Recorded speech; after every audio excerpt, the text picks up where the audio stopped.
Kedua tetua sekte pedang hampir batuk darah pada saat mereka terpental mundur, meninggalkan jejak kaki yang dalam di tanah. Saat gas abu-abu menyebar, menargetkan Lu Songi yang mencoba untuk memanen buah emas. Ekspresi Lu Songi berubah. Dia mulai berteleportasi. Dia tahu bahwa teleportasi di sini sangat berbahaya, tapi pada saat ini dia tidak terlalu khawatir tentang. Sosoknya hampir menghilang. Namun dengusan dingin datang dari dalam gas abu-abu. Gas abu-abu menutup dan menerobos ruang teleportasi. Dalam sekejap, itu menembus tubuh Lu Songi tepat sebelum dia bisa berteleportasi. Kamu!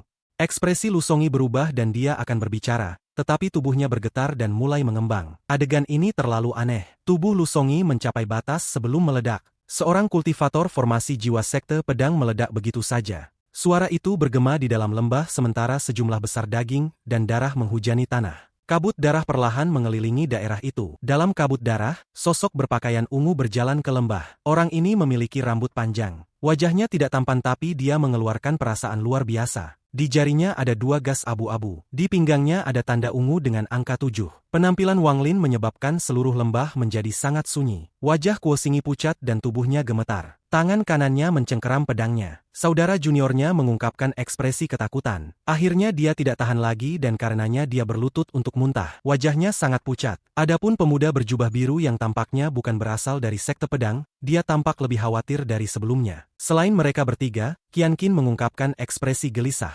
Kultivasi dan mentalitas orang ini tidak cukup kuat untuk dibandingkan dengan kedua tetua. Meskipun mereka berdua terguncang, ekspresi mereka tenang dan hanya sedikit jelek. Ekspresi Wang Lin tenang saat tatapannya melewati masing-masing. Lalu tangannya secara acak menunjuk ke udara dan helaian gas abu-abu keluar dari daging yang tersebar di dalam lembah dan dengan cepat berkumpul bersama. Awan besar dari gas abu-abu terbentuk dan dengan cepat bergerak ke arah jari Wang Lin. Sejumlah besar gas abu-abu berkumpul ke jari Wang Lin untuk membentuk bola di ujung jarinya. Mata Wang Lin tenang saat dia dengan santai meremas jarinya. Ada fluktuasi energi yang datang dari dalam bola, menyebabkannya menyusut sampai hanya seukuran kuku. Wang Lin meraihnya dengan tangannya, dan ketika dia membuka tangannya bola itu hilang. Si Fang memandang token di pinggang Wang Lin sebelum berkata, Sekte Nasib Surgawi, murid ke-7 Divisi Ungu, Wang Lin. Wang Lin menarik tangannya, lalu dia menatap Si Fang dan berkata, jawab salah satu pertanyaan saya dan saya akan membiarkan salah satu dari Anda pergi hari ini. Si Fang mulai tertawa seolah-olah dia telah mendengar hal terlucu di dunia. Tangan kanannya membentuk segel dan menunjuk ke langit, lalu energi pedang yang kuat datang. Energi pedang naik ke langit. Si Fang mencibir, Wang Lin, meskipun kamu adalah seorang kultivator transformasi jiwa tingkat menengah,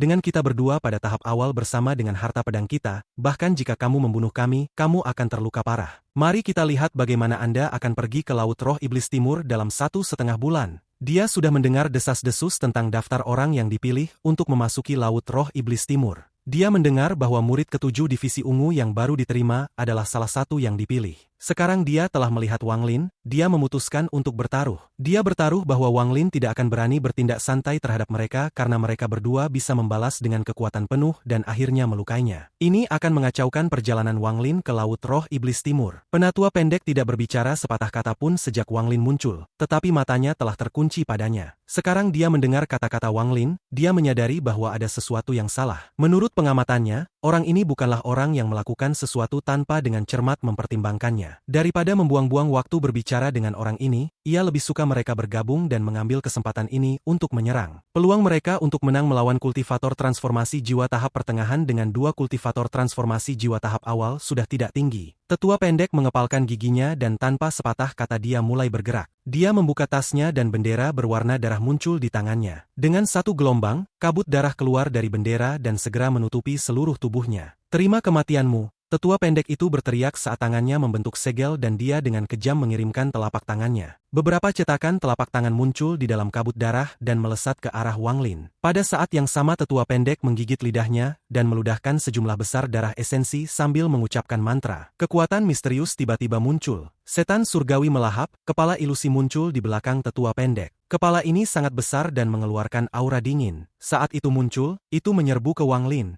Tetua pendek berteriak, serang! Si Fang mengepalkan giginya. Tanpa sepatah kata pun tangannya membentuk segel dan menebas. Pedang di belakang punggungnya menyerang ke Wang Lin. Pada saat yang sama Si Fang menyadari bahwa peluang mereka tidak baik, jadi dia meludahkan seteguk darah esensi dan menepuk keningnya. Dengan suara guntur, tubuh Si Fang bergetar dan bola hijau keluar dari dahinya. Jiwa asal Si Fang terbang keluar, lalu dia membuka mulutnya, cahaya hijau keluar dari mulutnya. cahaya hijau berubah menjadi pedang. Jiwa asalnya memasuki pedang dan dengan cepat mengejar energi pedang yang baru saja dia kirimkan. Terima kematianmu. Dua tetua sekte pedang sudah bertarung dengan semua yang mereka miliki. Ekspresi Wang Lin tenang. Dia mengambil satu langkah, mengangkat tangannya dan cahaya hitam muncul di jarinya. Jari kematian. Dengan satu jari, puluhan ribu jiwa mati. Dengan satu jari, semua rumput di lembah berubah warna menjadi coklat, dan bahkan dedaunan yang sudah layu mulai runtuh. Beberapa telapak tangan berdarah yang menyerang ke arah Wang Lin sekarang bertabrakan dengan jarinya, dan tanpa jeda mereka semua segera meledak. Itu masih belum menunjukkan kekuatan sebenarnya dari jari kematian. Cetakan darah ditarik kembali ke jari Wang Lin karena kekuatan jari kematian. Adegan ini terjadi sangat cepat. Dari luar sepertinya ketika ibu jari Wang Lin menekan telapak tangan, itu diserap oleh ibu jarinya, dan sekarang memiliki warna merah darah. Setelah menyerap kekuatan telapak darah,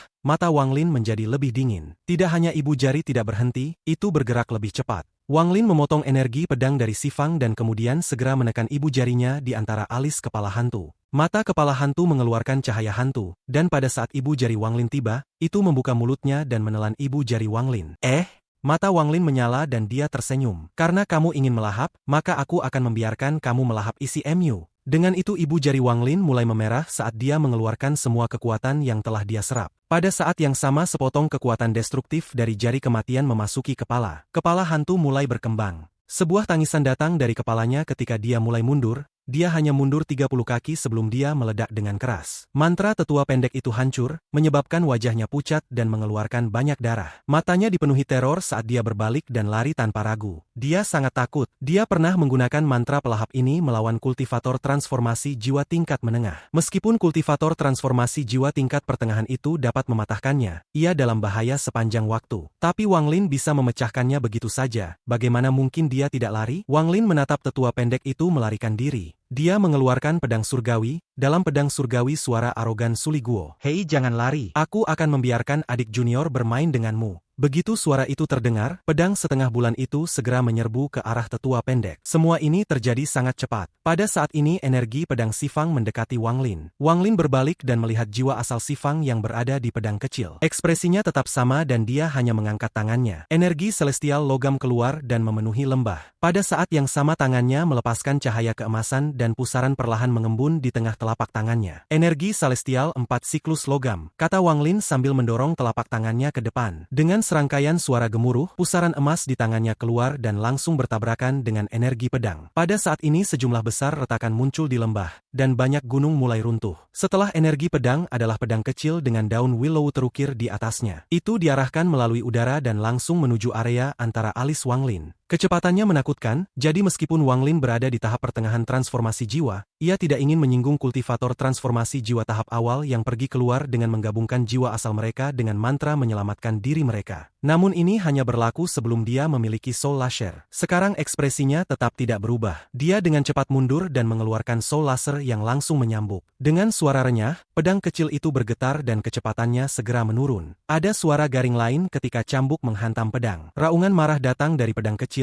dan api hijau tiba-tiba muncul di sekitarnya. Itu menembus ruang dan segera muncul 3 inci jauhnya dari dahi Wang Lin. Oh, putus asa sekarang. Wang Lin dengan cepat mundur ketika cambuk bergerak dengan kecepatan kilat menuju pedang. Dengan serangkaian suara, cambuk mendarat di pedang kecil, menyebabkan serangkaian jeritan menyedihkan terdengar. Pada akhirnya sejumlah besar gas hitam mengalir keluar. Segera berhenti menyerang Wang Lin dan berbalik untuk kabur. Sekarang cahaya pada pedang itu sangat redup. Sejumlah besar gas hitam keluar dari pedang kecil dan berubah menjadi bentuk Si Fang. Dia saat ini sangat lemah. Si Fang ingin kembali ke tubuhnya, tetapi Wang Lin tidak memberinya kesempatan. Sama seperti jiwa asalnya hendak mengembun, tangan kanan Wang Lin menunjuk ke depan dan sinar hijau keluar. Targetnya bukanlah jiwa asal Si Fang tetapi tubuhnya. Si Fang menyaksikan saat sinar hijau menjadi monster raksasa. Bagian yang paling menarik dari monster ini adalah mulutnya yang tajam. Pada saat ini mulut tajam bergerak dengan kecepatan kilat saat turun dari atas, kemudian menembus kepala Si Fang dan masuk ke dalam tubuhnya. Esensi darah dan daging Si Fang, bersama dengan beberapa energi celestial dihisap kering dalam sekejap. Pada akhirnya yang tersisa hanyalah mayat. Jiwa asal Si Fang yang baru saja terbentuk dari pedang kecil menatap dengan heran pada apa yang baru saja terjadi. Dia berbalik untuk memberi Wang Lin tatapan ganas sebelum terbang ke arah junior di kejauhan. Ada 4 junior, 2 pria dan 2 wanita. Si Fang tidak ragu sama sekali saat dia menuju Kuo Xingyi. Kuo Xingyi bingung.